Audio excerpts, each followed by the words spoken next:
Sa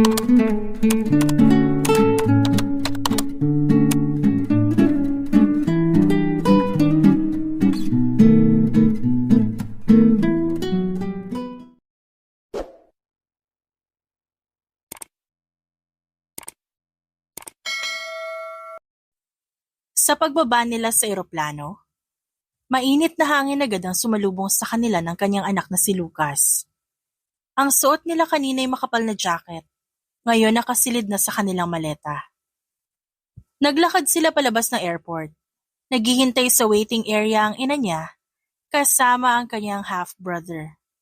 Matapos maghiwalay ng kanyang mga magulang, noong siya'y nasa 10 taong gulang pa lang, nagkaroon ng mga ito ng kanya-kanyang pamilya.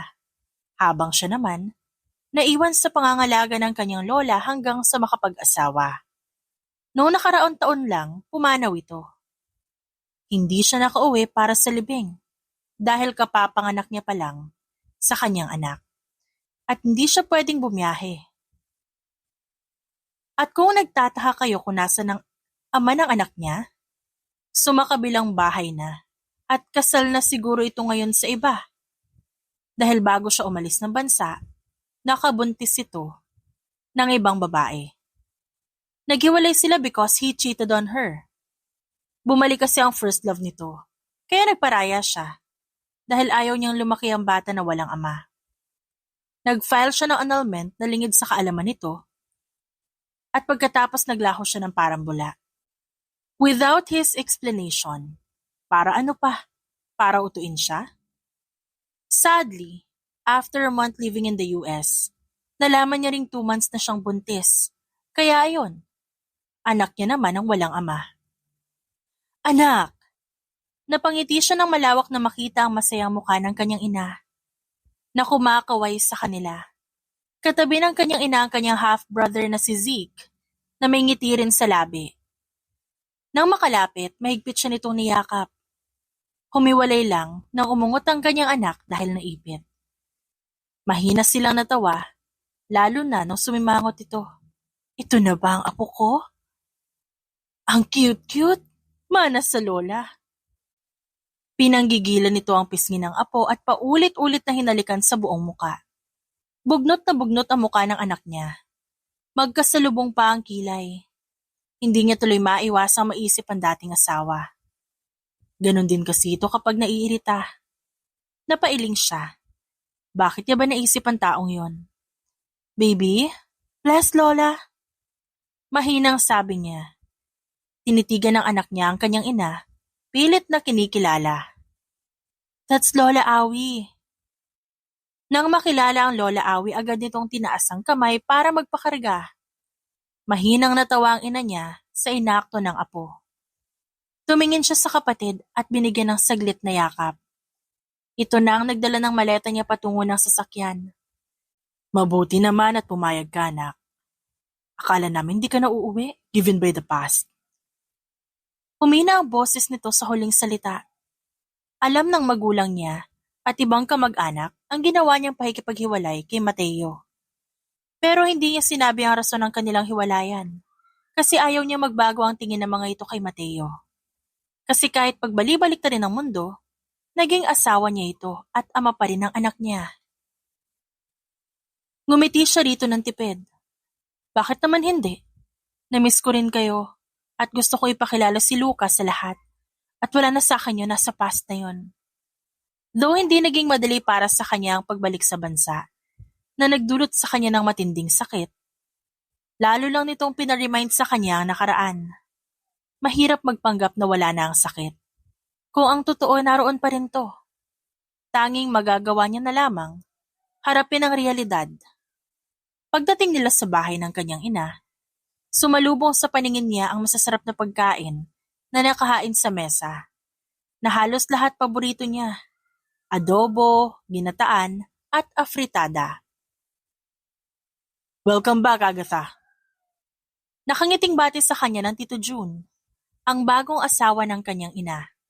Bagaman hindi sila close, nire-respeto niya naman ito bilang stepfather. Ngumiti siya rito at nagmano bilang paggalang. Thank you, Tito. Ate, Napalingon siya sa babaeng tumatakbo palapit sa kanya. Halos mapunit na ang labi nito sa laki ng ngiti. Agad siya nitong dinamba ng mahigpit na yakap. "Namiss kita, ate," sabi ni Anika, ang bunsong anak ng kanyang ina. Close silang dalawa dahil nung bata ito'y siya ang minsan napag-iwanan, lalo na kung may lakad ang kanyang ina at Tito June. Binibilin kasi nito ang dalawa sa bahay ng Lola Esang. "Namiss din kita, Nika. Laki-laki mo na?" Manghang sabi niya. Nung umalis kasi siya, nasa edad 12 pa lang ito. At hanggang dibdib niya lang ang tangkad. Ngayon na 15 anyos na, halos pumantay na sa kanya. "Asan si Baby Lucas, ate?" "Na kay mama." Agad nitong nilibot ang tingin. Nang makita ang hinahanap, agad ito nagpaalam sa kanya at lumapit sa pamangkin. Sa tanghalian, sabay silang lahat kumain. Hindi maubos-ubos ang kanilang kumustahan at kwentuhan. Tungkol lang din sa buhay niya sa US. Sa makalawang araw ang alis natin, kaya may oras pa kayo ng apo ko na magpahinga at maghanda ng inyong dadalhin. Sabi ng kanyang ina. "Ilang araw tayo doon, ma?" Tanong niya. Sa ancestral house sila ng pamilya ng ina niya sila magkikita-kita para sa kanilang family reunion. Umuwi rin ang mga relatives nila nakatira sa ibang bansa. Sabi, this is the big celebration dahil umabot ng 100 taon ang kapatid ng Lola Esang niya na si Lolo Rodolfo. Kaya paniguradong mamimit niya ang iba nilang relatives na hindi niya pa nakikilala. "Mananatili tayo doon na 1 linggo?" Lumatangong sabi niya. Ngunit hindi pa rin iniwas ang tingin sa ina. Nang mapansin nito ang tingin niya, tinaasan siya nito ng kilay, nagtatanong. Umayo siya na upo at tumikhim. "Pupunta ba si Papa?" Natigilan nito. Actually, silang lahat ang natigilan sa tanong niya. "Huwag kang ma-offend, Tito, ah. I'm just asking. Cause kasama si Papa dati sa mga reunion. I know nahiwalay na sila ni Mama." Mahinang tumawa si Tito June niya. "I understand, Agatha. Di naman ako na-offend. You're just curious kasi nasanay ka na si Dominic ang kasama nyo sa mga family reunion nyo." Sabi nito, dati kasi kahit matagal nang hiwalay ang magulang niya, hinahanap pa rin ng mga ito ang ama niya instead of Tito June dahil ito na ang bagong asawa. Hindi tanggap ng mga ito ang hiwalayan ng magulang at pag-aasawa ng iba. Kasi sa paningin nila, perfect match na ang mga ito. Kaya tuwing family reunion, napilitang magpaiwan si Tito June every family occasion at ang ama niya ang kasama. Nasasaktan din siya para dito. Tanggap na ng pamilya ang Tito June mo. At isa pa, wala na sila magagawa pa ron. Matagal na kaming hiwalay ng ama mo. May kanya-kanya ng pamilya. Di naman pwede na si Dominic ang kasama ko sa family reunion na ito. Baka ma-offend pa si Cecilia. Tukoy nito sa bagong asawa ng ama niya. Tumango siya ng maliwanagan. That's good then. As much as I want to spend time with Papa on every occasion, I know that's not possible because it would be a great disrespect to Tito June's side as your new husband, Mama. After their lunch, nagtipon sila sa living room para manood ng movie as their bonding time. Pagsapit ng 3:00, umakyat na sila ng anak niya sa kanilang magiging silid para magpahinga dahil sa pagod. Si Lucas nakatulog agad ng mahimbing matapos niyang maihiga sa kama. Sumunod naman siyang nakaidlip. 6:00 na nang gisingin sila ng ina para sa maagang hapunan. Kinabukasan, pinasyal niya ang anak sa mall. Bibili sila ng damit para sa kanila dahil konti lang ang dinala nila sa pag-aakalang maaga sila makakabalik ng US. Mama, want that? Turo ng anak niya sa sapatos. You want that? Okay, I will buy that. Agad itong napapalakpak sa tuwa. Napangiti siya ng matamis. Masaya siya kapag nakikita ang anak na masaya. Marami pa itong pinabili sa kanya. Pero mas lamang ang mga laro ang gaya ng toy car. Mahilig kasi ito sa mga sasakyan sa murang edad pa lang. Imbes na Coco Melon ang pinapanood, race car ang nahiligan nitong panoorin. Nang dumating ang pag-alis nila, nagrenta sila ng SUV para magkasya sila at mga gamit nila.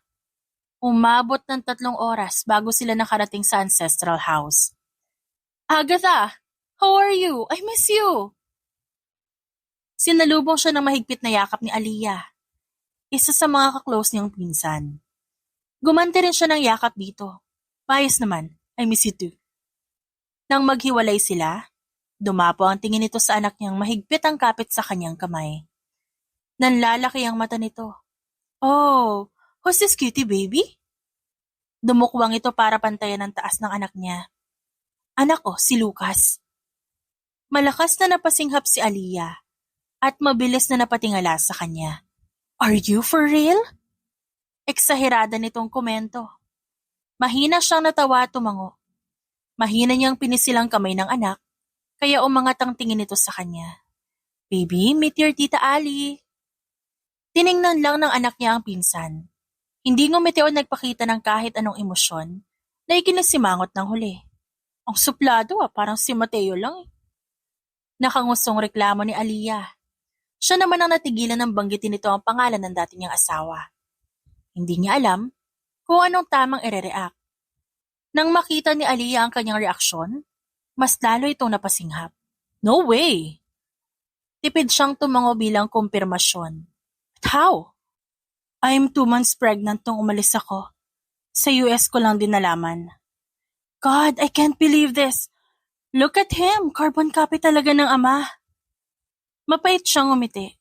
Don't tell anyone about this. Magulang ko lang may alam at ikaw na rin. Tumango si Aliyah at tinaas pa ang kamay bilang panunumpa. Nakilala niya ang ibang kamag-anak na galing ibang bansa. Nang pinakilala niya ang anak, pinagkaguluhan ito ng lahat. Ngayon, nasa mahabang mesa sila para sa tanghalian. Mabuti naman at nakauwi kayo, Leonor. Sabi ng kanyang ina sa tiyahin niyang ngayon niya pa lamang nakilala. Sa Australia na kasi ito nanirahan kasama ang pamilya. Pero nandito raw ang anak nito nakatira sa Pilipinas. Mahigit 3 taon na raw. Bukas pa ito susunod dahil may pasok pa ang anak. Ngumiti ang tita Leonor niya sa ina. Nako, hindi pwedeng hindi ako makakauwi, Aurora. Birthday ni Tio Rodolfo, papalampasin ko ba? Tumawa pa ito. Nako, hindi talaga pwede na wala si Leonor. Alam nating lahat na ito ang paborito ni Tio na pamangkin. Biro ng tita Azul niya. Muling nagtawanan ng lahat. Siya na may kiming ngumiti lang. Nga pala Agatha, sino ang ama ni Lucas? Napaangat ang tingin niya sa tito Kaloy niya. Nang magtanong ito, agad na natahimik ang lahat at tumuon ang mga mata sa kanya, expecting an answer. Marahan niyang pinunasan ng labi gamit ang table napkin. Kinakabahan siya ngunit hindi niya pinahalata. At isa pa, inaasahan na rin ang tanong na yon dahil ang alam ng lahat, matagal na silang hiwalay ni Mateo. Ngumiti siya ng matamis. Hindi ko po kilala tito. One night stand lang po kasi yon. Magalang niyang sagot. Hindi sumagot ang tito Kaloy niya at maigi siyang tinitigan. Para siyang sinusuri nito kung nagsasabi ba siya ng totoo. Kaya naman ngumiti siya ng matamis at nilabanan ng titig. Kalaunan, bumuntong hininga ito at tumango. Maybe I'm just imagining things. Mahina nitong sabi. Nasa dugo siguro natin ang mabuntis ng mga lalaking hindi natin kilala. Biro ng kanyang tita Maribel. Isa rin ito sa nabuntis dahil sa one night stand. As long as you're paying the consequences of your action, then that's okay. At kitang-kita naman na masaya ka sa kinalabasan ng lahat. Like, who wouldn't, right? Kung biniyayaan ka ba naman ng ganyang kapoging anak? Agad na sumang-ayon ang lahat sa sinabi ni Aliyah. Ngumiti siya rito ng matamis at kinindatan pa. At nasa tamang edad ka na rin. Unlike your tita Maribel na nabuntis ng maaga at age of 17. Anang kanyang tito Kaloy. Mahina silang natawa nang mapasimangot ang tita Maribel niya. The important thing is, pinanagutan ko ang consequences na yon. Look at my daughter now, a professional doctor. Proud nitong sabi. Tinutukoy ang pinsan niya si Martha. Hindi to nakasama dahil sa trabaho. How old are you, Iha? Tanong ng husband ni Tita Leonor niya. 28, tito. My daughter is 1 year older than you. She's 29. I'm sure magkakasundo kayo kapag nagkita kayo. Looking forward to that po. Tanging sagot niya. Naging masaya ang unang araw nila sa ancestral house dahil kinagabihan nagkakantahan ng mga matatanda habang sila ng kanyang mga pinsan nagiinuman. Bagaman hindi siya masyadong uminom dahil may anak siyang inaasikaso. And they live happily ever after. Pagtingin niya sa anak, mahimbing ang tulog nito. Inayos niya ang magulong buhok ng anak at hinagka nito sa noo. Good night, baby. Puno ng pagmamahal na bulong niya. Saka bumangon para siyang maglinis ng katawan. Saglit lamang siyang nagbabad sa tubig bago nagbihis. Tumabi sa anak at natulog. Malalim na ang gabi. Ngunit gising pa ang iba at naririnig niya ang kantahan at tawanan. Kinabukasan maaga silang gumising. Dahil plano nilang maligo sa dagat. Lalakarin lang nila papunta roon dahil malapit lang naman. Lahat sila may kanya-kanyang bitbit. Ngayon na dating na anak mo, hindi ba, Leonor? Rinig niyang tanong ni Tita Maribel sa kanyang Tita Leonor. Oo. Sino ang kasama? Yung apo ko. Hindi niya na narinig pa ang iba nilang pinag-usapan dahil binilisan niya ang lakad para sa anak na nakasimangot. Naiinita na ito. Malakas kasi ang sikat ng araw kahit sobrang aga pa. Mama, swim! Later anak, masyado pa maaga, lalamigin ka. Ngumuso ito at hinalikan niya na lamang ang nakanguso nitong labi. Si Lucas, nakasuot ng swimming trunks, habang siya nakasuot ng red two-piece na may white cover-up na knitted crochet top. Nakikita pa rin ang two-piece niya dahil sa maliliit na butas nito. Nang hindi na masyadong mainit, nagbabad sila ng anak niya sa dagat. Sigaw ng sigaw ito sa tuwing bibiruin niyang bibitawan. Mahigpit itong nangungunyapit sa leeg niya. Nang makaramdam ng ginaw, umahon sila sa tubig at naglakad patungo sa cottage. Ngunit agad siyang natigilan at nanigas. Nang makita ang dalawang pamilyar na mukha na ngayon, may malaking ngiting nakaguhit sa labi habang kausap ang iba nilang kamag-anak. Bumalik sa kanyang alaala ang masakit na nangyari sa kanila ni Mateo dahil sa babaeng kasama nito. Ilang ulit siyang lumunok upang alisin ang baras sa kanyang lalamunan. Akala niya okay na. Maayos na siya. Ngunit na makita niya kung paano yumapo si Erica sa braso ng dating asawa. Nanikip ang kanyang dibdib.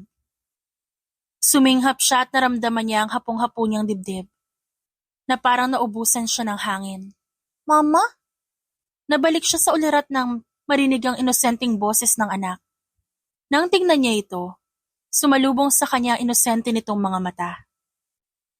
Nag-init ang sulok ng kanyang mata at muling napatingin sa cottage, kung saan nakita niya ang batang babaeng karga-karga ni Mateo.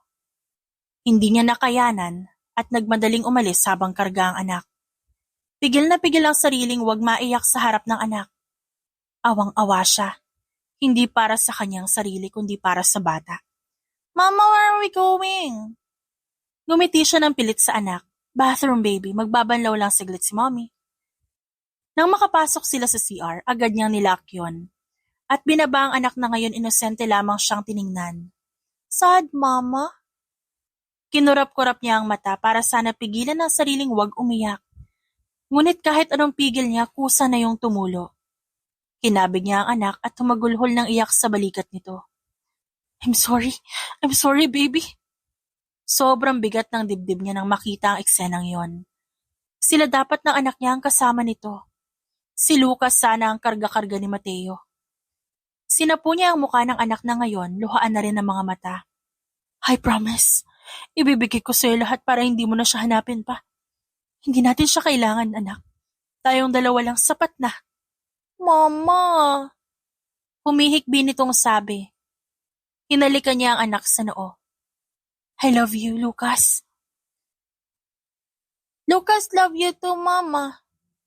Hindi man siya swerte sa lalaki, ngunit swerte naman siya pagdating sa anak niya. Kahit papano may nagawa ring tama si Mateo para sa kanya. Huminga siya ng malalim, pinunasan ng pisngi niyang basa ng luha, pati si Lucas. Pagkatapos, nagbanlaw sila. Ayaw niya sana magpakita sa mga ito.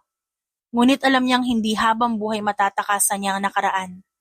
Siguro oras na para harapin sila. After that, lumabas sila at nagtungo pabalik sa cottage. She put her brave face. Dahil bakit siya matatakot? Siya ba ang may kasalanan? Sila dapat ang mahiya at matakot sa kanya. Agatha. Kimi siyang ngumiti sa Tita Leonor nang tawagin siya nito. Malaki ang ngiti nito sa labi. Habang si Erica, nakanganga, hindi makapaniwalang tumitig sa kanya. Saka sinulya pa ng katabi na mukhang nakakita ng multo. Multo ng nakaraan. Lihim siyang napaismid. Ganyan nga, mahiya kayo. Ito nga pala ang anak ko, pinsan mo si Erica. Pakilala ng Tita Leonor niya. Plastic siyang umiti at tumango. Buong tapang niyang tiningnan sa mata si Erica at naglahad ng kamay. Agatha. Malamig niyang pakilala, kahit alam niyang kilala siya nito. Tumikim ito at saglit na tumingin kay Mateo bago tinanggap ang kamay niya. Erica. Nauutal nitong sagot. Mama. Bumaba ang tingin niya sa anak nang mahina nitong hinila ang laylayan ng kanyang damit. Nakatingala ito sa kanya. Malambing niyang sagot. Hungry. Nakanguso nitong sabi. Ngumiti siya sa anak at tumango. You had a son? Malamig niyang tinapunan ng tingin si Erica. Yes, may problema ba doon? Mabilis itong umiling at nag-aalalang tumingin kay Mateo. Rumihistro ang sakit sa mukha ni Mateo. Excuse us, papakainin ko lang tong anak ko. Sabi niya habang na kay Mateo ang tingin. Tumaas baba ang Adam's apple nito dahil sa sunod-sunod na paglunok. Patuloy na tinititigan ni Mateo ang mukha ng anak niya. Kaya bago pa man ito mamukhaan ng anak, agad na siyang umalis sa kanilang harapan at nagtungo sa mesa kung saan may maraming pagkaing nakahain. Gusto niyang palakpakan ang sarili sa ginawa. Hindi man lang siya nautal at tumiklop sa paninitig ni Mateo sa kanya. What do you want, baby? Malambing niyang tanong. Tinuro nito ang pancake at spaghetti kaya yun ang nilagay niya sa plato at pinakain ng anak. Papa, I wanna eat that. Napaangat siya ng tingin nang marinig ang batang boses ng babae. Ngunit nang makita si Mateo na karga ang anak nilang dalawa ni Erica, napatiimbagang siya at biglang nawala ng emosyon ang kanyang muka. Halata sa mga mata ni Mateo ang lambot at pagmamahal para sa anak. Baby, you're not allowed to eat that. Mahinang saway ni Erica sa anak. Napanguso ang bata at nagsimulang mamuo ang luha sa mga mata. Hanggang sa humagulhol na ito ng iyak. But I wanna eat that! Galit na sabi ng bata habang nagpupumigla sa pagkakakarga ni Mateo. Hindi niya maiwasang mapaikot ng mata sa eksenang yon. Trixie, kapag sinabi ko hindi pwede, hindi pwede! Galit na saway ni Erica sa anak niya. Mas lalong lumakas ang iyak nito hanggang sa naagaw ang pansin ng lahat. Ang pinsan niyang si Aliyah at ang ibang kamag-anak na kilala si Mateo, nagulat nang makitang kasama ito ni Erica. Mukhang ngayon lang nila napansin ang presensya ng dalawa. Abala kasi ang mga ito sa pagbababad sa tubig habang nagkakatuwaan. Mateo, anong ginagawa mo dito, iho? Gulat na tanong ng kanyang ina sabay sulyap ng tingin sa kanya. Nagtatanong ang mga mata. Lumapit si Mateo sa kanyang ina at nagmano. Ma. Napaismid siya. May gana pa talaga itong tawaging mama ang mama niya. Ang ibang kamag-anak nila ngayon palang nakilala si Mateo, napakunot noo. Ma? Isa sa mga pinsan ng kanyang ina nagtanong. Dating asawa ni Agatha. Napakunot ito ng noo. Huh? Ba't kasama nito ang anak ni Leonora? Magkaibigan ba sila? Kabit po. Yun sana ang isasagot niya. Ngunit pinili niya na lamang na itikom ang bibig. Walang nakasagot sa tanong nito, kaya tumikim siya. Let's not talk about that po. It's all in the past now. Turan niya. Kita niya ang pagtiimbagang ni Mateo at ang mariin nitong paninitig sa kanya. Matapang niya itong sinulubong ng tingin. Right, Mateo? Naging matalim ang tingin sa kanya ni Mateo. No. Matatag nitong sagot na ikinasalubong ng kanyang kilay. Pagak siyang natawa. Oh, come on, don't be bitter, Mateo. Dahil sa ating dalawa ako dapat yun. Nagtagis ang panga niyang saad. Ito naman ang nagsalubong ng kilay. I don't know what you're talking about, Agatha. Tumaas ang tensyon sa pagitan nila. Nagngingit-ngit ang kanyang ngipin sa galit. Now you're acting innocent? You're acting like you're a fucking victim here? Hindi niya napigilan ng sarili at sumabog na siya sa sobrang galit. For God's sake, Agatha, make it straight to the point because I don't get it. Hindi ko alam kung anong dahilan mo ba't ka nagkakaganyan. Nauubusan ng pasensya nitong sagot sa kanya. Ang mukay pulang-pula sa inis. Talaga? Di mo alam? Bakit di mo tanungin yung sarili mo? Kung anong mali? Kung ba't ako nagkakaganito? Cause you're fucking a cheater. You cheated on me? Rinig niya ang malakas sa singhapan dahil sa kanyang binunyag. No one knows kung anong dahilan ng kanilang hiwalayan. Kaya nagulat ang mga ito. Tinapunan niya ng masamang tingin si Erica, na ngayon nakatayo na parang estatwa sa tabi nito. With her. Aniya? Na tinuturo ito ng may diin. What? What are you talking about? Awang ang labi na tanong ni Mateo. Gulong-gulo sa paratang niya. Stop acting innocent, Mateo. Hindi bagay. Erica, totoo ba ito? Seryoso at walang emosyong tanong ni Tita Leonora sa anak. Nang hindi makasagot si Erica, malakas nitong sinampal ang anak na ikinagulat ng lahat. Agad na hinawakan ni Tito Ismael ang kamay ng asawa upang hindi na pagbuhatan ng kamay ang anak. Hindi kita pinalaki na maging kabit. Kaya bakit hindi mo masagot-sagot ang tanong namin kung sino ang ama ng anak mo because all this time si Mateo pala? At asawa pa ng pinsan mo. Umagulhol ng iyak si Erica.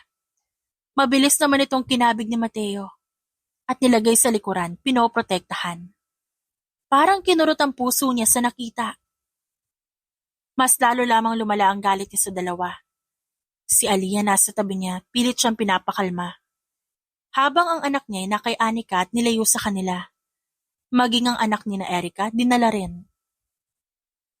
Tita, it's not. Pinutol ni Leonora kung ano man ang sasabihin ni Mateo. Isa ka pa. Alam ko kung gaano mo kamahal tong anak ko. Dahil saksi ako nung magkasintahan pa lamang kayo. Wala akong tutol doon. Dahil wala naman kayo nasasagasaang tao. Pero iba na ngayon. Asawa kang tao, kumabit ka pa sa anak ko? At malakas itong sinampal. Galit namang dinuro ng kanyang ina si Mateo. Kapal na mukha mo magpakita pa dito. Kung alam ko lang na ganyan ang ginawa mo sa anak ko, sana sampal ang sinalubong ko sa'yo. Malis mo na kayo dito. Isama mo si Erica at ang apo ko.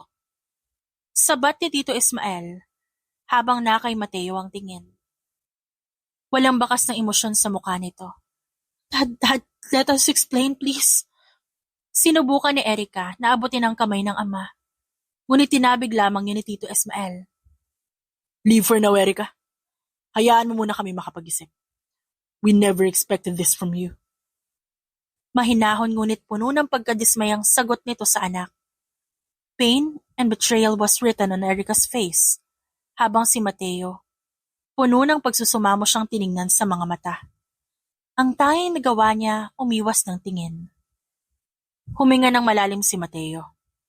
We'll leave for now, but I hope I can talk to you, Agatha. I wanted to explain to you everything. But one thing is for sure, I never cheated on you. Malalim ang boses nitong sabi. Halata ang pagod at sakit doon. Ilang beses siyang lumunok upang tanggalin ang bara sa lalamunan. So sinasabi mong sinungaling ako. Mabilis na umiling si Mateo. No, I did not say that. Humakbang ito paabante ng isang beses. Agad siyang naalarma at napahakbang paatras. Bumalatay ang sakit at paghihirap sa mga mata ni Mateo dahil sa ginawa niya. Ngunit hindi siya nagpaapekto doon.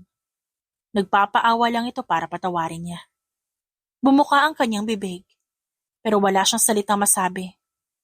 Maya-maya inunahan niya ang kung anumang sasabihin nito. Umalis ka na. Pagkatapos ng kumprontasyong yun sa pagitan nila ni Mateo, parang nabunutan siya ng tinik. Dahil at last, nailabas niya na rin ang bigat at sama ng loob niya sa dating asawa. Kinausap din siya ng tiyahin niyang si Leonora at humingi ng tawad sa nagawa ng anak. Sa sandaling yun, wala siyang naisagot sa tiyahin dahil wala pa siyang makapagpapatawad sa puso. Hindi pa siya ready magpatawad. Matapos ang family reunion, nagsiuwian na silang lahat sa kanilang tirahan. Babalik ba kayo agad sa US, anak? Tanong ng kanyang ina, kinagabihan sa hapagkainan. Tumango naman siya rito. Oo, ma. Pero mananatili muna kami dito ng 2 days bago kami lumipad pabalik US. At gusto ring makita ni Papa si Lucas ng personal. Kaya magpapaalam sana ako sa iyo kung ayos lang ba na doon kami kina Papa matulog bukas. Babalik din kami, agad-agad pagkatapos namin magkita. Ano ka ba? Hindi mo na kailangan magpaalam. Ama mo naman ang pupuntahan niyo. Mahinahon nitong Saad. Gumiti siya sa ina at tumango. Pagkatapos ng kanilang hapunan, tumambay siya muli sa veranda dahil hindi pa siya dinadalaw ng antok. Si Lucas naman tulog na. Hindi ka makatulog. Napalingon siya sa kanyang likod nang marinig ang boses ng ina. Hindi pa po ako dinadalaw ng antok, ma. Huminga ito ng malalim. Simula ng pagkikita niyo muli ni Mateo, napansin ko na minsan ito lalaka at parang may malalim na iniisip. Are you bothered about what happened? Marahan itong tanong at tumingin sa kanya. Bumagsak ang tingin niya sa kamay at pinaglaruan ng mga daliri. Ko lang po inaasahan na magkikita kaming muli. First, sa family reunion pa natin. Kasama yung kabit niya na pinsan ko pala. Nagngingit-ngit ang ngipin niya sa galit. Kahit gusto niyang kalimutan ng lahat, bumabalik at bumabalik pa rin yun sa kanyang isipan. Naiintindihan ko ang nararamdaman mo, anak. Pero are you really sure na si Erica is Mateo's mistress? Kasi sa nakikita ko sa mata ni Mateo, habang nakatingin sa iyo ay pagmamahal. Hindi siya makapaniwalang tumingin sa ina. Ma, are you blind? Hindi mo ba nakita kung paano pinrotektahan ni Mateo si Erica sa magulang nito? How he humiliated himself just to protect that woman, ha? Agatha, alam ko ang mga sinasabi ko. Ina mo ko, at alam ko kung ano nakita ko. Then bakit hindi mo nakita ang pagmamahal ni Papa sa'yo dati? Bakit di mo siya binigyan ng second chance nung nagmakaawa siya sa iyong ayusin ang relasyon niyo? Aniya, isang malakas na sampal ang natanggap niya sa ina. Nabaling ang kanyang muka sa kanan, habang awang ang labi. Hindi siya makapaniwala. Unang beses niyang mapagdapatan ng kamay ng ina. Mukha namang natauhan to sa nagawa at akma na siyang hahawakan nang ilingan niya ito. Anak, I'm sorry, I didn't mean it. Hingi nito ng tawad. Ang matay puno ng konsensya at pagmamakaawa. Bukas na umaga alis kami ni Lucas. Kay Papa na kami mananatili hanggang sa dumating ang araw ng pagbalik namin sa US. Thank you for letting us stay in your house. Malamig niyang sabi at nilagpasan ng ina. Agatha. Hindi niya nanilingon ito at pumasok na sa kwarto. Natulog siya na masama ang loob sa ina. Kinabukasan hindi pa nagigising ang lahat. Umalis na sila ng anak niya. Nag-iwan na lamang siya ng note saying na umalis na sila. Dumiretso sila patungo sa bahay ng ama. Mahigit 3 oras ang kanilang binyahe bago nakarating.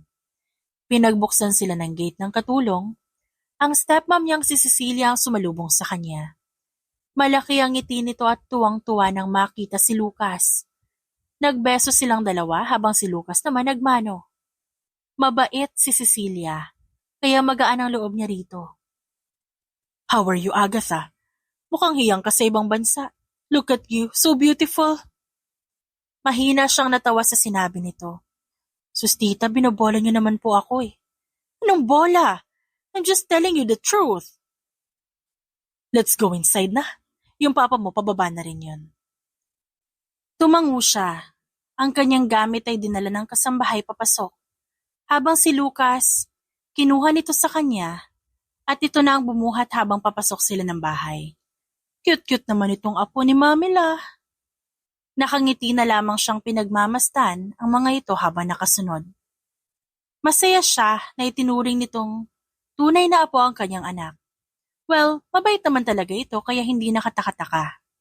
Sa kanilang pagpasok, siya namang pagbaba ng ama. Kumislap ang mata nito nang makita ang apo. Pictures didn't bring any justice to my apo. Mas pogi ito sa personal. Anito, malaki ang ngiti. Kinuha nito ang apo sa asawa at mahigpit na niyakap at pinaulan na ng halik sa buong muka. Nakikiliting humalakhak naman ang anak niya dahil sa bigote ng lolo nito. Magtatampo na ba ako niyan? Humalakhak ang kanyang ama. Agad siyang kinabig at niyakap ng mahigpit. Marahan din siya nitong pinataka ng halik sa sentido. Of course, hindi pwedeng makalimutan ng ina. First baby kaya to ng papa niya. Lumambot ang kanyang puso sa sinabi ng ama. Up until now, kahit malaki na siya at may anak na, baby pa rin ang turing nito sa kanya. Kahit naman dati, nung nag-asawa ito ulit at nagkaroon ng 2 anak, hindi pa rin siya nito nakakalimutan. Palagi siya nitong dinadalaw at binibilhan ng mga nais niya. Tapos, nagbabanding rin silang mag-aama. Hindi rin madamot ito pagdating sa iba. Kahit ang tita Cecilia niya, mapagbigay sa kanya. Minsan, ito pa mismo ang nagtutulak sa ama na bigyan siya ng oras makabonding. I miss you pa. Naiiyak niyang bulong. Na-miss niya talaga ang ama. Kasi 3 years na itong hindi nakita. I miss you more, anak. Matapos ang kanilang dramahan at kamustahan kasama ang ama, ang anak naman niya ang pinagtuunan nito ng pansin. Halos hindi na ito humiwalay sa apo. Kundi lang kailangan matulog ni Lucas sa tanghali, panigurado'y hindi nito bibitawan ng anak niya. Saglit niya itong tinapunan ng tingin. Nagulat lang ako na pinsan ko pala yung kabit niya. Di ko naman gustong sirain ang family reunion. Sumabog lang talaga ako sa galit ko pa. Kasi harap-harapan na nga akong ginagago, tumatanggi pa. Masama ang loob niyang kwento. Bumalik na naman sa alaala niya ang ginawang pagmamaang-maangan ni Mateo. Bumuntong hininga ito. Noong naghiwalay kami ng mama mo, hindi rin naging madali sa akin lahat.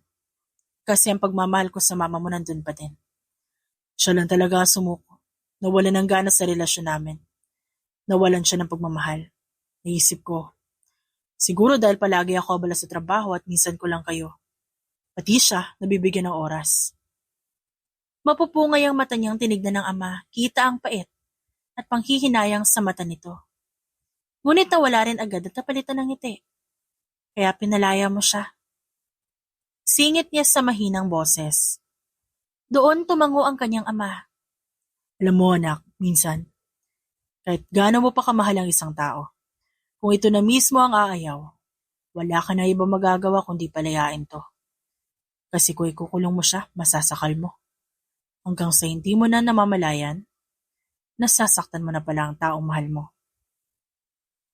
Your mother is my first love, but your tita Cecilia is my greatest love.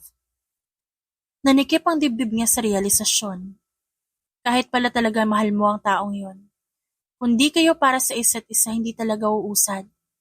Kumbaga karanasan niyo lang ang bawat isa, na may mas better pa kayong makikilala. Wala naman akong pinagsisihan sa pagsasama namin ni Aurora. Dahil nagkaroon kami ng ikaw. Meron pa rin siyang lugar sa puso ko. Pero mas lamang nga lang ang tita Cecilia mo. Sa tingin mo pa, may makikilala pa ako mas better along the way? Natulala siya sa kawalan at nahulog sa malalim na pag-iisip. For sure, naniniwala ako dyan. Basta buksan mo lang ang puso mo para sa iba. Let go of the past and move on. I know mahirap kasi danas ko na yon. But it will be worth it, anak. Trust me. Nawala ang agam-agam sa puso't isipan niya. Niyakap niya ang ama at nagpasalamat sa advice. Kinabukasan, isang hindi inaasahang bisita ang sumalubong sa kanyang gising. Agad na umigting ang panga niya sa galit. Anong ginagawa mo dito? Mariin niyang tanong kay Mateo. I wanted to talk to you. Malumanay nitong sagot. Suminghap siya. Matapos ang kanilang usapan ng ama kahapon, nagbabalak na siyang kausapin ito, ngunit hindi pa sa ngayon. Masyado pang magulo ang utak niya at wala pa siyang lakas para makinig sa mga sasabihin nito. Not now, Mateo. Wala pa akong oras para dyan. Then when, Agatha? I wanted to talk to you to clear up our misunderstandings. Pero paano natin ito maayos kung lagi kang tumatakbo paalis? You're not even listening to my explanations. For what? To fool me again? Mateo, sawang-sawa na ako dyan. At kapag pa pinagpapaliwanag kita, may magbabago? Yes. Makinig ka muna kasi. Frustrated itong sagot. Kitang-kita sa mata nito ang lungkot, sakit, at kung anong hindi niya maipaliwanag na emosyon. Ngayon niya lang nakita ito. Malaki ang eye bags nito sa ilalim ng mata. Mukhang hindi ito natutulog na maayos. Magulo ang buhok, pati ang damit, na tila hindi pa naplansya. Can you please let me explain everything? Please, after I've explained. If you still don't want me, I won't force you anymore. Okay, I'll let you explain. But not now. Bigyan mo ako ng oras para makapag-isip. Bagsak ang balikat na tumango si Mateo. Alright, I'll give you 1 day to think, but in one condition. Napakunot noo siya. What condition? Tell me the truth. Seryoso nitong sabi na mas talo niyang kinalito. Anak ko ba siya? Nawala ang kunot sa kanyang noo. Para siyang binuhusan ng malamig na tubig. Nanigas sa kanyang kinatatayuan. Nakanganga ang bibig at di magawang makasagot. Though inaasahan niya na ang tanong nito patungkol kay Lucas dahil sinong hindi. Kamukhang kamukha ni Mateo ang anak niya. Silence means yes. Gusto ko siya makilala. For what? Because I'm his father, Agatha? Pati ba naman yun? Pagkakait mo sa akin? Agad siyang nakaramdam ng iritasyon. Ang dating ng sinasabi nito ay sinusumbatan siya. Kapal na mukha mo. Wala kang karapatan sa anak ko. Anak ko lang siya. At bakit mo pa ipagsisiksikan niya sarili mo sa buhay ng anak ko? Kung may sarili ka namang anak. Umawang ang labi nito. What? Agatha, it's... Mabilis niya itong pinutol. Ako ang magdedesisyon kung ipakikilala kita bilang tatay niya. At wala yan sa plano ko. Kasi bakit pa? Kaya ko naman buhayin ang anak ko na mag-isa. I can be his mother and father at the same time. Hindi niya kailangan ng ama. Bumalatay ang sakit sa mukha nito. Ngunit wala siyang pakialam dahil para sa kanya tama lang ang ginawa niya. You really loathe me, huh? Na pati anak natin di mo ipapakilala sa akin? Pagak na natawa si Mateo. I've tried everything, Agatha. When you left, I searched for you everywhere. You disappeared without a trace, leaving behind only the annulment papers, no note, no explanation, just silence. I'm exhausted. Nanikip ang dibdib niya na sabihin yun ni Mateo. Parang may malaking barang nakaatang sa lalamunan niya at nahihirapan siyang lumunok. Ang sulok ng mata niya'y uminit at ang mga mata ni Mateo nagsisimulang mamula. I'm glad na sumama ako sa family reunion ni Erica, ninyo. Dahil doon nakita kita ulit at nalaman ko na kung anong rason mo. I love you, Agatha. I still love you. Di naman yun nagbago. At walang magbabago. Kapag handa ka na makinig sa paliwanag ko, just call me. Yun pa rin ang number ko. Malumanay ang boses nitong sabi at ngumiti ng maliit. Take care, wife. Pati na ang anak natin. Tell him that daddy loves him so much. Binigyan siya ni Mateo ng huling ngiti bago tumalikod paalis. Sa pagtalikod nito, siya namang pagtulo ng kanyang luha. Hanggang sa nauwi yun sa hagulhol. Mali ba ang ginawa niya? Umiiling siya sa sarili. Tama lang ang ginawa niya. Pero bakit nakaramdam siya ng konsensya? Kinansela ang kanilang flight kinabukasan dahil sa paparating na bagyo. Kaya naman pansamantala silang nanatili sa bahay ng ama. Nakakatanggap din siya ng ilang tawag mula sa kanyang ina ngunit hindi niya sinasagot yun. Masama pa rin ang loob niya dito at kapag sinagot niya, baka may masabi siyang masasakit na salita na pagsisisihan niya. Ate, papasyal ko si Lucas. Paalam ng kapatid niyang si Zane. Masama ang panahon, Zane. Baka may mangyaring masama sa inyo. Nag-aalala niyang sabi.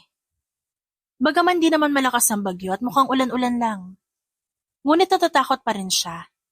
Dahil sa ibang bahagi ng Metro Maynila na binabaha. At isa pa, baka magkasakit si Lucas. Madali lang itong dapuan ng sakit dahil baby pa. Diyan lang naman kami sa coffee shop. Saglit lang kami doon tas uuwi agad. Hindi talaga pwede, Zane. Bata pa si Lucas at madali siyang lamigin. Kung gusto mo, ikaw na lang muna ang pumunta. Makinig ka sa ate mo, Zane. Lucas is still a baby. Madaling magkasakit kapag naambunan. At ano bang gagawin mo sa coffee shop? Kung gusto mo magkape, di magtimpla ka na lang dito. Marami tayong stock ng kape. Sabay silang napalingon nang marinig ang boses ng ama. Sorry ate gusto kasi makita ni Ana si Lucas sa personal eh. Pinakita ko kasi yung picture niya dito. Sino si Ana? Agad na mula ang pisngi nito hanggang sa tenga. Kaibigan ko po, nagtatrabaho sa coffee shop bilang barista. Agad na kumurba ang isang nakakalokong ngiti sa kanyang labi. Hanggang sa mahina siyang natawa. Lalo na nung mas pumula ang tenga nito at halos di na makatingin sa kanyang mata. Si Zane ay nasa edad 17 na at nagbibinata na. Kaya naiintindihan niya kung meron na itong nagugustuhan. Magandang lalaki si Zane. Maganda ang pangangatawan. Hindi halata sa itsura ang batang edad. Kaibigan lang ba talaga yan? Tudyo niya rito. Nahihiya itong umiwas ng tingin. Ate! Humalakhak siya. Maging ang kanyang ama na hindi pa pala umaalis sa tabi niya, humalakhak din. Nagbibinata na ang anak ko. Imbitahin mo siya dito kapag may libre siyang oras. Sabi nito. Sinong iimbitahan? Sabay silang napalingon kay Tita Cecilia niya nang marinig ang nagtataka nitong boses. Kalalabas lamang nito galing kusina. Nagluluto kasi ito para sa kanilang tanghalian. Si Zane, tita, may nagugustuhan na. Balak pang gamitin ng anak ko para sa the moves niya. Ate, hindi. Talaga, anak? Imbitahin mo siya dito. Gusto ko siya makilala. Di ko naman girlfriend. Wala akong gusto sa kanya. Sus? Narinig ko na yan. Ngising asong tura niya. Kinukulit at tinutukso nila ito hanggang sa umalis. Ngunit nang sumapit ang tanghalian, umuwi rin yun dahil bili ng ina. Sa mga sumunod na araw, medyo tumahan na ang ulan. Ngunit hindi pa rin dumudungaw ang araw at makulimlim pa rin ang langit. Ayon sa balita, wala ng bagyo at nakalabas na ng bansa. Kasalukuyan siya nag-grocery nang biglang may lumapit sa kanya. At lalo siyang nagulat nang makilala ito, si Erica. Pwede ba kita makausap? Hindi agad siya nakasagot. Balak niya sana itong tanggihan ngunit nang maalalang malapit na silang bumalik na anak niya sa US, agad niya itong pinaunlakan. Mas mabuti nang makausap niya ito at magkaroon ng linaw sa lahat. Para sa susunod, si Mateo na lang kakausapin niya. Napagpasyahan niya na kasi napakinggan ang paliwanag nito.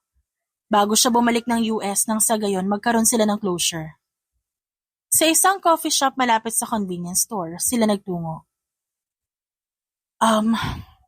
Hindi ko alam kung paano ako magsisimula. But, in the first place, gusto kong humingi ng tawad sa'yo.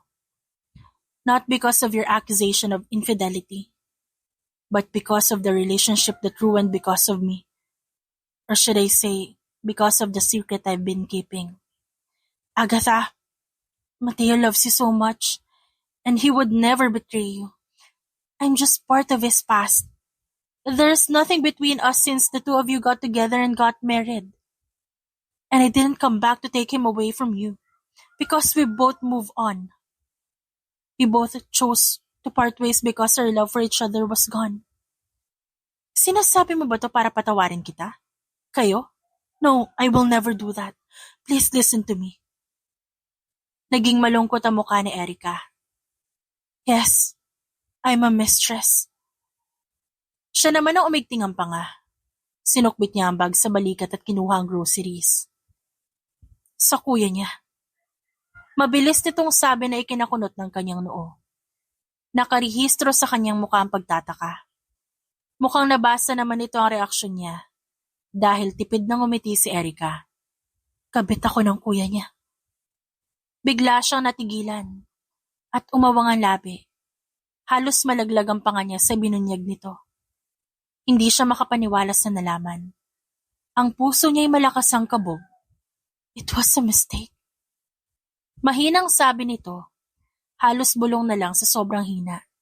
Kita niya sa mga mata ni Erica ang lungkot at pagsisisi. At alam din ni Mateo. Hinayaan niya lamang kayo? Didn't lift a finger to stop you in this brother's betrayal? Suminghap siya. Sumasakit ang ulo niya sa nalaman. Hanggang ngayon, pinipilit niya pa ring iproseso ang lahat. How could you? Jaya has been good to you, and this is how you repay her? Wala siyang kamalay-malay na inahas pa pala yung asawa niya. Tanging pag-iyak lamang ang nagawa ni Erica. Believe it or not, Mateo almost spilled the truth to Jaya several times. But when he found out I was pregnant and the baby was fragile, he hesitated. But I swear, hindi niya gusto itago bilang sikreto, especially from you. Sinabihan ko lang siya na huwag niya sabihin sa kahit sino. At ang kapalit ng paglilihim niyang yon, pagkasira ng pamilya namin. Nawala ng ama yung anak ko dahil sa pag-aakala ko may namamagitan sa inyong dalawa. At buntis ka sa magiging anak niyo. Hindi niya mapigilang tumaas ang kanyang boses. Ang ibang customer na patingin sa kanila. Ngunit hindi niya yun inintindi. Ang dibdib niya ay nagtaas-baba sa galit. That's why I'm asking you for your forgiveness now. I didn't mean to ruin your family. I'm so sorry. Bakit ngayon lang?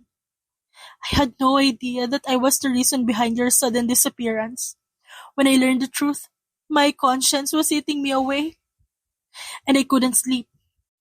I never realized that my actions had hurt not just Jaya but you as well. Umingo siya. Hindi niya pa rin matanggap ang paliwanag dito. I can't believe na magagawa mo yon. You're a homewrecker. Ano na lang ang sasabihin ng anak mo paglaki niya?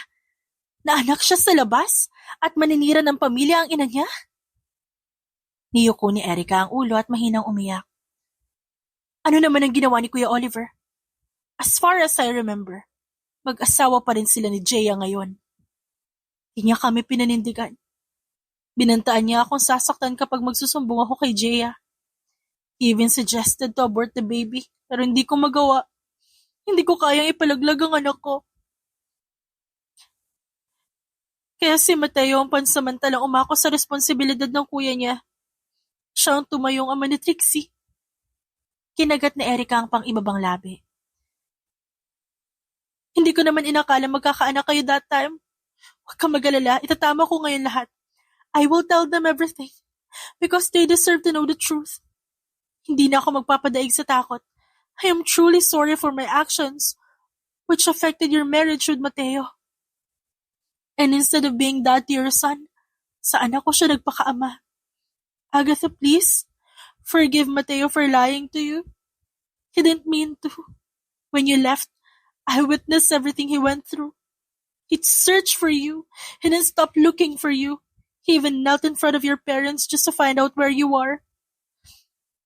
He would often drink, cry, and beg for you to come back to him. Nakita ko lahat ng paghihirap niya.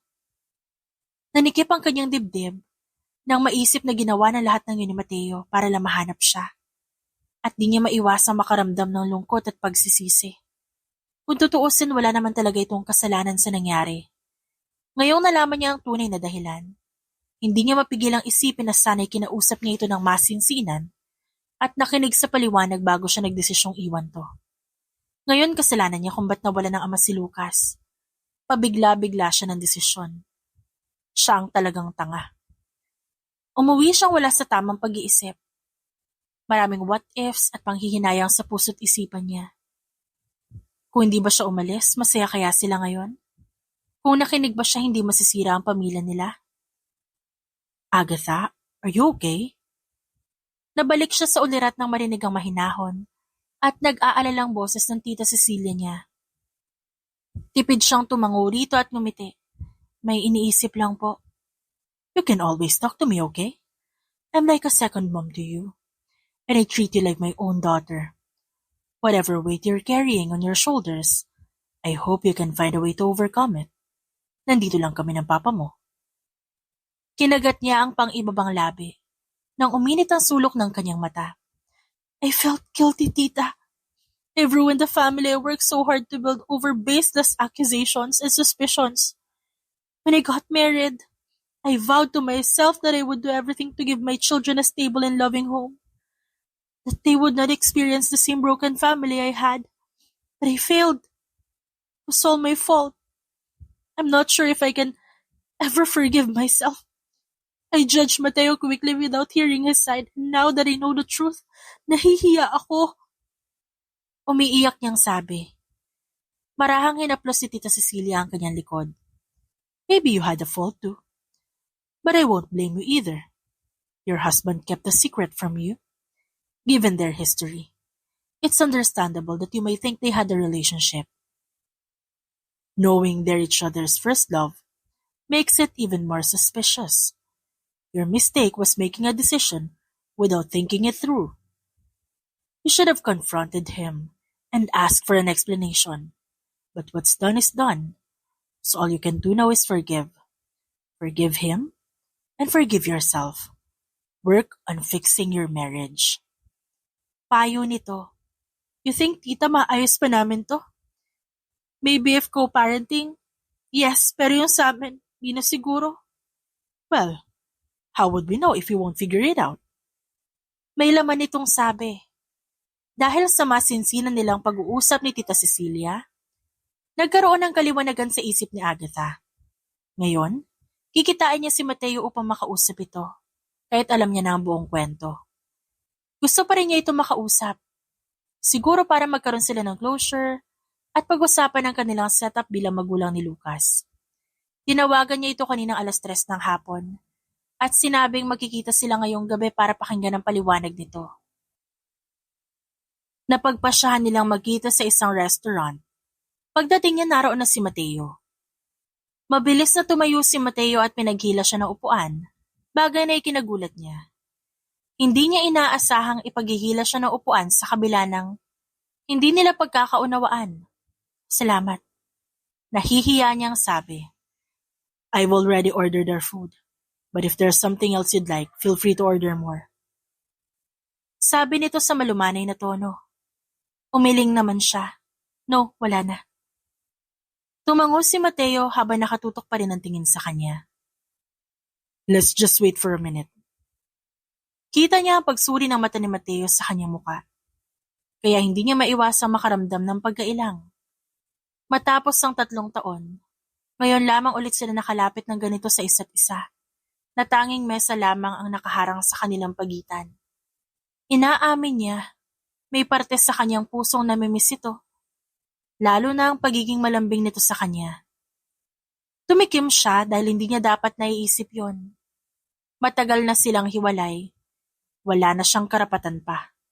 How are you? Tanong nito kalaunan sa gitna ng nakakabinging katahimikan.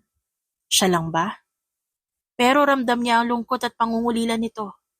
O baka nag-a-assume lang siya. Hindi niya mapigilan ang sarili na pagmasdan ng buong mukha ni Mateo. Sa huli nilang pagkikita, sobrang laki ng eyebags nito. At magulo ang itsura. Pero ngayon sobrang linis na nitong tingnan sa suot na itim na knitted polo na nakatuck-in sa puting slacks. Bagong gupit din ito. Ang dating magulong buhok naging buzz cut na at nakatrim na rin ang balbas. Umayos siya na upo at tumikim. Sobrang kapal ng awkwardness sa hangin. Ayos lang. Mahinahon niyang sagot kabaliktaran sa kanyang nararamdaman. Tipid nang umiti si Mateo at tumango. Good. At least inalagaan mo ang sarili mo habang wala ako. Napatikim siya sa sinabi nito. Biglang lumakas ang kabog ng kanyang puso. Kanina pa ito nang masilayan niya ang mukha ni Mateo sa kanyang pagdating. Pinipilit niya lamang na kumalma ang sarili. Dumating ang in-order nitong pagkain. Mas lalo siyang nagulat na makita na paborito niya lahat ng in-order nito. Naalala mo pa rin pala. Hindi niya inaasahan na maririnig dito yon. Dahil sa sobrang hina ng kanyang boses. Pero tila ba merong supernatural na pandinig ang lalaki? Dahil sa kung paano nito narinig ang kanyang mga salita. Or, with a bit more emphasis on the surprise. Hindi niya maiwasang mapatingin sa mga mata nito na tila ba'y nakakakita ng lahat ng kanyang mga lihim. Why wouldn't I? We've been boyfriend and girlfriend for almost 2 years. And we were married for 1.5 years. Di naman agad yun makakalimutan. Sagot nito. Sa ganda ng boses nito para siyang inaakit. Ang tingin ay maalab at malalim. Tila ba'y inaalam ang kanyang lihim. Hindi siya nakasagot. Binaba na lamang niya ang tingin sa pagkain. At yon ang pinagkaabalahan niya. Samantala, hindi pa rin nilulubayan ni Mateo nang tingin si Agatha. Na para bang mawawala ito sa isang iglap. Na baka kapag kumurap siya, bigla na naman ito maglaho na parang bula. Gustong-gusto niya itong yakapin ng mahigpit at ikulong sa kanyang bisig sa sobrang pangungulila. Ngunit pinigilan niya ang sarili dahil baka matakot ito at iwan na naman siya. Ngunit isa lang ang sigurado siya. Ngayong narito na ulit si Agatha, hindi niya hahayaan na iwan siya ulit ito maging ng kanilang anak. Napalunok siya ng ilang beses nang maalala ang mukha ng anak niya. Unang tingin niya pa lamang dito, alam niyang kanya ito. Hindi may pagkakaila dahil sa itsura. Ganon na ganon ang mukha niya nung bata siya.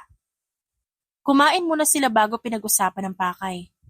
Nang matapos, doon na siya nagsalita. Again, to clear things up, I did not cheat. And I would never do that to you. I love you too much to hurt you, Agatha. Tumikim siya ng makaramdam ng baras sa lalamunan. Yes, I lied. And I'm really sorry for what I did. I didn't think it would be a big deal and will cause misunderstanding between us. I'm sorry if I was immature. If I wasn't aware that you would overthink about it.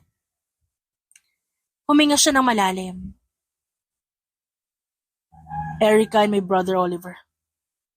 Meron silang sikretong relasyon. Nalaman ko lang yun na nakikita ko sila naghahalikan sa parking lot. Nagulat ako. Lalo na sa pagkakaalam ko, maayos ang relasyon ni Kuya at ni Jaya. I couldn't think of any reason why my brother would do that to his wife. Kinumpronta ko siya tungkol dito. Pero dininay niya. Kahit nahuli ko na sila sa akto, iniiwasan niya ako. So what I did was to talk to Erica through calls and texts. Since I couldn't talk to her in person, kasi ayaw niya makapagkita. Natatakot sa kung anong sasabihin ko. Minsan magre-reply. Minsan, tipid. Those were the times you caught me busy on my phone. And the times I lied when you asked me who was I talking to. Di ko sinabi sa'yo. Kasi ayoko lang na pati yun isipin mo pa. Tiningnan niya ang reaksyon ni Agatha ngunit ganun pa rin. Seryoso. Until I blackmailed her. That I would tell Jaya the truth. Kundi siya makikipagkita sa akin. Because of that, she was forced to admit the shocking truth. She was pregnant. Mabilis na sumingit si Agatha. Sinundan kita that time. Inakala ko na may lihim na relasyon nga kayo. Lalo na nung narinig ko may sinabi siyang buntis siya. Akala ko ikaw ang ama. Mabilis siyang umiling. I will never. Hindi ba nangako ako sa'yo sa harap ng Diyos? Sa harap ng mga tao importante sa atin? Na tanging kamatayan lang makakapagpahiwalay sa atin. Agatha, that promise is forever etched in my heart and mind. Namungay ang kanyang mga mata nang makita ang pangingilid ng luha nito. Kinuha niya ang kamay ni Agatha na nakapatong sa mesa. Nang hindi ito pumalag, marahan niya yung pinisil at ngumiti ng matamis. When I found out she was pregnant, I hesitated about going through with my plan to tell Jaya the truth. Natakot ako kasi may batang involved. Tinanong ko ulit ang kuya ko kung anong plano niya kay Erica at sa bata. But he refused to take the responsibility, saying that Jaya was also pregnant. He admitted that he only cheated because he thought Jaya couldn't get pregnant. At nang mabuntis si Jaya, gusto niya magpa-abort na anak si Erica. That's when I stepped in. I took the responsibility of being a father to my brother's child. I did that because I didn't want the day to come. Naka-questionin niya yung worth niya bilang isang bata. But believe me, I only did it for the child's sake. There is no love involved between me and Erica. Huminga siya ng malalim nang maramdaman ng paninikip ng dibdib. I'm sorry for not being there with you habang pinagbubuntis mo yung anak natin. Nang malaman niyang may anak sila, kinain ng konsensya ang buong sistema niya. Hindi niya nagawang maging ama para sa sariling anak. I'm sorry for not being by your side noong nanganak ka. Sorry you didn't have me to lean on. Hindi niya napigilan ng emosyon na tuluyan ng bumagsak ang luha sa kanyang pisngi. Habang si Agatha naman tahimik na umiiyak. Dinala niya sa kanyang labi ang kamay nito at marahang hinagka ng likod ng kamay ni Agatha na puno ng pagmamahal at pag-iingat. Can we fix this? Can we fix us? Umaasa niyang tanong. Ngunit nang dahan-dahang bawiin ni Agatha ang kamay, agad siyang pinanghinaan ng loob. Tungkol ba kay Lucas? Oo naman, we can talk about our arrangement. No, I'm talking about us, Agatha. What do you mean? Wala naman tayo, di ba? We're not. We're still married. You're kidding. I didn't sign the annulment paper. I tore it. Bakit? Dahil ayoko maghiwalay tayo. Now can we talk about us? Dahil hindi ako papayag na tungkol sa anak lang natin ang pag-uusapan. At mas lalong hindi ako papayag na hindi tayo magkaayos muli. I still love you. How about you? Do you still love me, Agatha? Umagulhol ng iyak si Agatha sa tanong niya. Do you? Umaasa niyang dagdag. Nang tumango ito, malakas siyang napasinghap at tumayo at lumapit. Kinabig niya si Agatha at mahigpit na niyakap. Ang mukha niya ay siniksik sa leeg nito at mahinang humagulhol ng iyak. Sorry. I'm sorry. Forgiven, babe. Pagkatapos ng kanilang pag-uusap, inaya niya ito maglakad-lakad muna bago ihatid pa uwi. Gusto mo makita ang anak natin? Agad na gumuhit ang isang totoong ngiti sa kanyang labi nang marinig ang salitang, anak natin. Can I? Kung may bakante akong oras bukas, pupunta ako. Okay. Kung may bakante ka ring oras bukas, pumunta ka sa amin. Pakikilala kita kay Lucas. I'm sure matutuwa yun. Thank you, babe. And of course, may time ako para sa inyo. Sa'yo. At sa anak natin. Never ako magiging busy para sa inyong dalawa. Hindi nagtagal, nagpahatid na rin to pa uwi dahil malapit na mag 9 p.m. Patutulugin pa raw nito ang anak nila. Hindi raw kasi ito matutulog kundi si Agatha ang nagpapatulog. Do you wanna come in? Tumango naman siya. Gusto niya ring makausap ang ama nito dahil the last time galit ito sa kanya. Pagpasok nila, ang seryoso mukha ng ama ni Agatha ang sumalubong. Pa si Mateo. Kinakabahang lumapit siya dito. Good evening, pa. Nagdadalawang isip siya kung tatawagin niya pa rin itong papa. Pero may karapatan pa rin naman siguro siya dahil kasal pa sila ni Agatha. Pwede ka na umuwi. Pa. Marahan niyang pinisilang kamay ni Agatha at ngumiti ng tipid. Gusto ko po sana kayo makausap. Agatha, pumaitaas ka na. Hinihintay ka na ng apo ko. Nag-aalala siyang tinignan ni Agatha. Ngumiti siya ng matamis at hinagka nito sa noo. I'll be alright. Good night, babe. Tell my son, may good night too. Saglit pa itong nag-alangan bago tumango at pumaitaas. Bakit mo ako gusto makausap? At sa nakikita ko mukhang nagkakamabutihan na naman ulit kayo ng anak ko. Yun sana ang gusto kong pag-usapan natin pa. Nagkabalikan na kami ni Agatha. And I wanted to bring them in my house. Gusto kong tumira ulit kami sa isang bahay kasama ang anak namin. Para ano? Para saktan mong muli. At hindi na kayo kasalin, di ba? Umiling siya at pinaliwanag dito ang lahat-lahat. Wala siyang tinira. Ayaw niya nang magsinungaling pa. Lalo na sa pinaka-importanteng tao sa buhay ni Agatha. Matapos niyang ikwento ang lahat, natahimik ito at nahulog sa malalim na pag-iisip. Hanggang sa bumuntong hininga ito. Kung pinatawad ka na niya, At kung nagkamabutihan na kayong muli, wala na akong magagawa pa kundi suportahan ito. Sanayos itong gawin. Maraming salamat pa. Just be honest with her from now on. Dahil madaling maghinala ang mga babae. Tumango siya at itinatak yon sa kanyang isipan. Hindi nakatulog ng maayos si Mateo nung gabing yon dahil sa kabat excitement. Kinaumagahan maaga siyang umalis ng bahay para pumunta sa mall at bumili ng mga pasalubong para sa anak. Sinabi ni Agatha lahat ng mga gusto at hindi gusto ng bata. At isa sa nalaman niya ang pagkahilig nito sa mga laruang sasakyan. Kaya binilhan niya ito ng mahigit 10 toy car. At habang papunta sa bahay ng ama ni Agatha, hindi niya maiwasang kabahan. Kahit malamig ang loob ng sasakyan, pinagpapawisan pa rin siya. Matapos maipark ang sasakyan sa labas ng bahay, inayos muna niya ang kanyang itsura at ilang beses na tumingin sa rearview mirror bago bumaba. Sinalubong siya ni Agatha at agad sumilay ang isang ngiti sa kanyang labi. Hi. Mahina niyang bati at binigay ang bulaklak na binili para dito. Hindi niya nakalimutan na bilhan nito ng bulaklak. Pati na rin ang stepmom nito. Hinalikan niya si Agatha sa pisngi, saka sila pumasok sa loob. Nadatnan niya ang anak na masayang naglalaro sa sala. Natigilan siya sa pagpasok at hindi nakagalaw. Parang nanigas ang kanyang binti dahil hindi niya maihakbang ang kanyang mga paa. Ang kanyang tingin nakatutok lamang sa anak at agad namasa ang sulok ng kanyang mga mata. Ito ang pangalawang beses na nakita niya ang anak. Una nung hindi pa siya sigurado, pangalawa ay ngayon. Ngunit ang kaibahan sigurado na siya. Mama! Sigaw nito na makita ang ina. Hinawakan siya ni Agatha sa siko at sinanyasang pumasok. Huminga siya ng malalim bago humakbang palapit sa anak. Malakas ang kabog ng kanyang dibdib at halos hindi siya mapakali. Nag-iisip siya kung ano ang sasabihin dito. Lucas, come here anak. Mama told you already, right? That your daddy gonna come here to meet you? Inosente itong tumango habang nakanguso.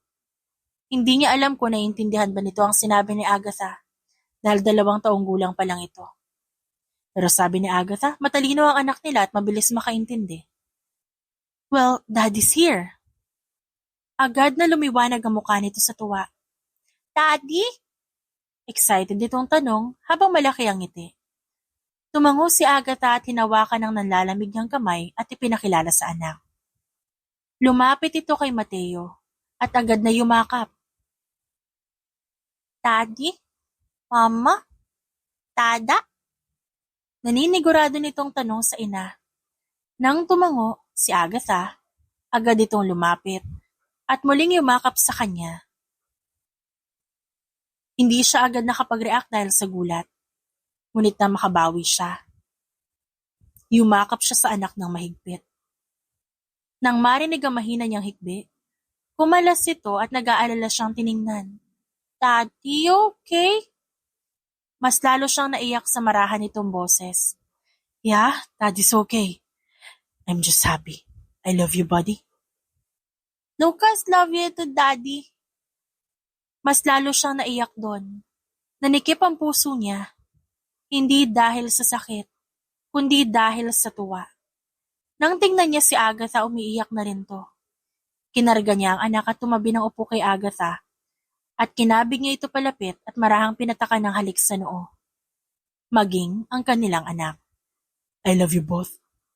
Kayo ang buhay ko.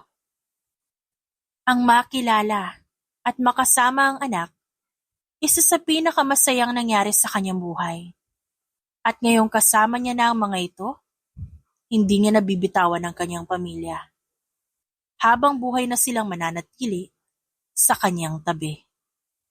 The end. If you like the story, please like and subscribe for more wonderful stories. Paalam!